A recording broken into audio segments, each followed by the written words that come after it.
ይውላችሁ ይህንን ነገር ልብ ባይ ታውቃላችሁ። ከፍቅረኛ ጋር ለምን ተለያየ? ከፍቅረኛሽ ጋር ለምን ተለያየሽ? ወራት፣ አመታት፣ ዘመናት አብራችሁ ኖራችሁ ለምን ተለያያችሁ? እወድሻለሁ፣ እወድሃለሁ ተባብላችሁ ከራሴ በላይ አምናለሁ፣ ከራሴ በላይ አምንሻለሁ፣ አፍቅርሻለሁ፣ አፍቅርሃለሁ ተባብላችሁ ዓለም አውቆላችሁ የሰው ጓደኛ ሁሉ ነገር አውቆላችሁ ዲያብሎስ ቀንቶባችሁ በፍቅራችሁ ለምን ተለያያችሁ? ለምን ተለያያችሁ? ምክንያት አላችሁ? አዎ ጥፋተኛዋ እሷ ነች፣ አዎ ጥፋተኛው እሱ ነው ልትሉ ትችላላችሁ። ግን ምን ጥፋት ሁለታችሁም ላይ ያለው። ምክንያቱም ምን ለማለት ፈልጌ መሰላችሁ? አሁን ላይ ያፈቀርካት ሴት ከአንተ ጋር አለች፣ ከአንተ ጋር ካለች ለእድሜ ለዘላለም ከአንተ ጋር እንዲኖረው ፈጣሪ ይርዳህ። ያፈቀርሽው ወንድ ከአንቺ ጋር ያለው ከአንቺ ጋር ካለ ለዘላለም በደስታ ነው። ኃያል አፍቃሪ የሆነው የፍቅር አምላክ የሆነው ፍቅር የሆነው ጌታ እውነተኛውን ፍቅር በልባችሁ ያስመላችሁ። ነገር ግን አፍቅርሃት ካላገኘሃት፣ አፍቅረሽው ካላገኘሽው፣ ተፋቅራችሁ ተዋዳችሁ ብዙ ደረጃ ሄዳችሁ ብዙ ዋጋ ከፍላችሁለት አሁን ላይ ግን አንድ ላይ ከሌላችሁ ከተለያያችሁ እውነተኛ ፍቅር ነው ወይስ የእውነት ፍቅር?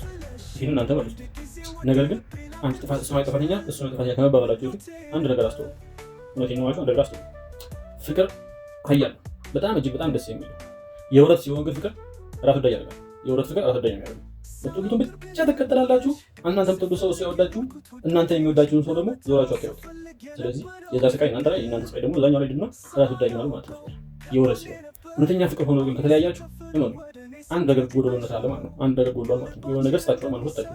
እንዴት ካላችሁ ለምሳሌ አንድ ንጹህ የሆነ ነገር ቆሻሻ ቦታ ላይ ካስቀመጣችሁ ያ ንጹህ የሆነ ነገር ቆሻሻ ቦታ ላይ ተቀምጦ እንዴት ነው ትመለከቱት? ይቆሽሽባችኋል። አንድ ንጹህ ነገር ቆሻሻ ነገር ውስጥ ካስቀመጡት ቆሾ ነው የሚታያችሁ። ቆሻሻ ውስጥ ስላለ ቆሻሻ ነው ማለት ነው ይታያል። ወይ ደግሞ አንድ በጣም የሚያምር ውብ የሆነ ነገር ወስዳችሁ በጣም የማያምር በቃ ለሰው ልጅ ለማየት ሁሉ የሚዘገን ነገር ወይ ደግሞ የማይታይ ነገሮች ላይ የማይወደዱ ነገሮች ላይ ሄዳችሁ ተሰምተን ቦልቶ ታገኘው ይታያል። ለምን?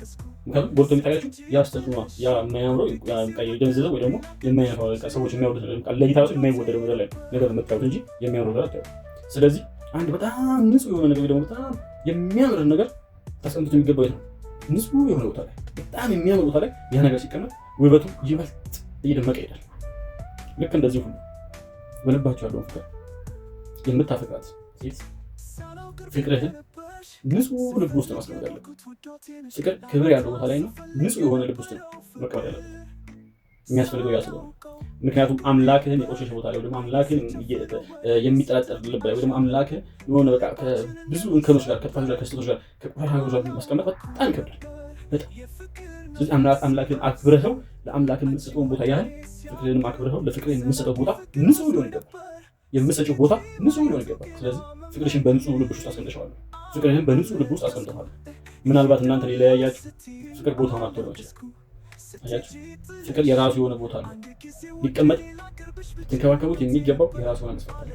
ስለዚህ ፍቅራችሁ ልታስቀምጡበት የምትችሉበትን ቦታ አስቀምጡ። መጀመሪያ ፍቅር የሚቀመጥበትን ቦታ ካጠላችሁት ፍቅር አይቋረጥም፣ አያልቅም፣ አትለያዩ። ስለዚህ ያንን የመሰለ ፍቅር ዛሬ ተለያይተሽ ተሳስታችሁ ለመቀመጥ ወስናችሁ ካላችሁ እመኑኝ ጥፋቱ ያንቺ ወይ ያንተ ሳይሆን ፍቅራችሁን እንዳስቀመጣችሁበት ቦታ ልኩን አጥተው ቦታውን አጥተው። ፍቅር ቦታውን ሲያጣ ተስፋ ይቆርጣል። ፍቅር ቦታውን ሲያጣ ቦታው ሲቆሽሽ የማይሆንና የማይረባ ቦታ ካስቀመጣችሁት ፍቅራችሁ መለያየት፣ መሰቃየት ይበዛል። ስለዚህ ለፍቅራችሁ ዋጋ ስጡ፣ ክብር ስጡ። ፍቅራችሁን የምታስቀምጡበትን ቦታ አስጡት። ምክንያቱም ፍቅር ማለት ክርስቶስ አምላክ ነው፣ ኃያል ነው፣ ኃያል ፍቅር ነውና እውነተኛ ፍቅር ከሆነ የያዘህ እውነተኛ ፍቅር ከሆነ የያዘሽ ልብሽን ጽድት አድርጊው። ልብህን ጽድት አድርግና ክብር ያለው ቦታ ላይ በክብር ፍቅርህን አስቀምጠው። የዛኔ የእሷን ጥፋት ያንተን ጥፋት የእሷ ሆኖ እየተረዳዳችሁ አንድ ላይ ትኖራላችሁ። ሰላማችሁ ይብዛ። ሀሳባችሁን ኮሜንት ላይ አስቀምጡልኝ።